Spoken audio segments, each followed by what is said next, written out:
I truly believe that Dark Souls 2 is FromSoftware's magnum opus. I know it gets shit on for bad hitboxes, adaptability, and too many enemies. You've probably heard all of it. But every single one of those people missed the point. Dark Souls 2 is not FromSoftware's worst game. Now, my first point is how the world constantly feels like a fever dream. Dark Souls 2's world feels stitched together unnaturally, and that's intentional. I always hear people complaining about how Iron Keep is in a long ass elevator from Earthen Peak, and that just seems wrong in terms of world building and breaks immersion. Well, the thing is that Aldea's forces literally warped reality to create Drang Lake. You know, the entire kingdom of Drang Lake is not in its current state. It's literally forgetting itself, and all of these weird places for seemingly impossible polar opposite areas further re-emphasizes that. That's why areas feel disconnected, wrong, almost like it's a dream, something that's manufactured together. And parts of your dream, when you wake up, you end up forgetting. So naturally, some of the areas they're gonna feel like, how did I get here? There's not really sort of a connection. And take Heidi's Tower of Flame. You walk out of a forest or like Majula into ancient ruins submerged in water. There's golden light, it's completely surreal, fever dream like. And not to even mention, Majula is the only area of its sort that FromSoft has ever created. It's melancholic, beautiful, and it makes you feel like it's the end of the world, but you can stay safe and at peace in Majula. Now, this isn't bad game design, it's the world reflecting in on its broken lore itself. It's showing how Aldea kind of stitched together this impossible world.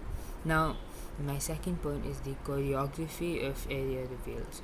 So, not one Souls game introduces areas like Dark Souls 2. Take Jangley Castle. It's raining. You see the entire castle looming in a view before you enter. It's so cinematic. Not to even mention Dragon Shrine, right? The bridge is wonky. You see tons of dragons flying around. The cinematics are just amazing.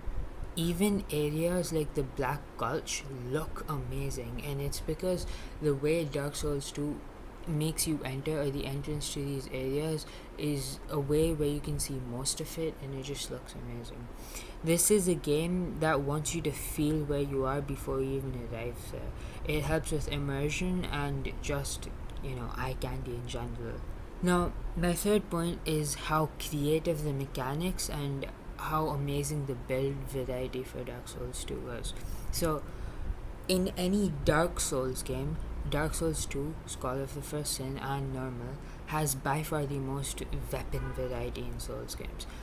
It introduced power stancing, which lets you equip two weapons and combine their movesets to make unique movesets. Now, Elden Ring actually borrowed this from Dark Souls 2.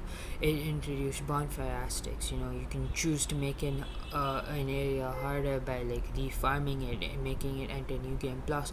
Not to mention, this game's New Game Plus actually changes stuff like boss spawns, enemy placement, etc.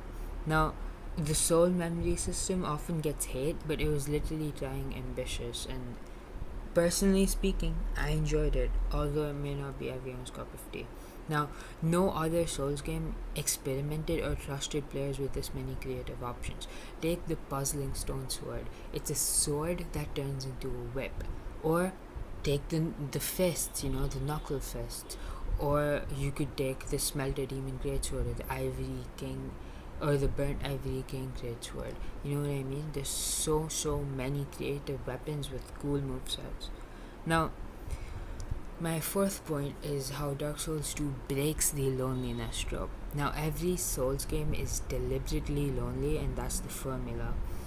And Dark Souls 2 pushes back on this harder than any other entry. Now, first of all, NPCs invade your world, summons feel more pleasant, and the world feels inhabited. What I mean by this is that after every small boss defeat, You can see that the NPCs kind of unlock new dialogue. Even covenants, they function much better. You're not allowed to be in multiple covenants at once. And there's like public leaderboards and so much stuff that just makes the game feel more alive. Not to mention NPCs and their quest lines are just better written. Take Lucitil of Mira. It's personally my favorite Souls game quest, and I feel like the frequency of NPCs, not to even mention your waifu, they're just so much more present in a way that makes this game feel less lonely. Because Majula is actually the hub world, and you need to go to your firekeeper every time you want to level up. The discourse around Dark Souls 2 says more about what people expect or want from Souls games more than what Dark Souls 2 actually is. If you look at something like the achievement chart on Steam, you'll be able to see how little people have actually tried Dark Souls 2. So I'm just here to say it deserves better. Stop being a coward and go play it again. Or play it for the first time, which you likely have not. Thank you.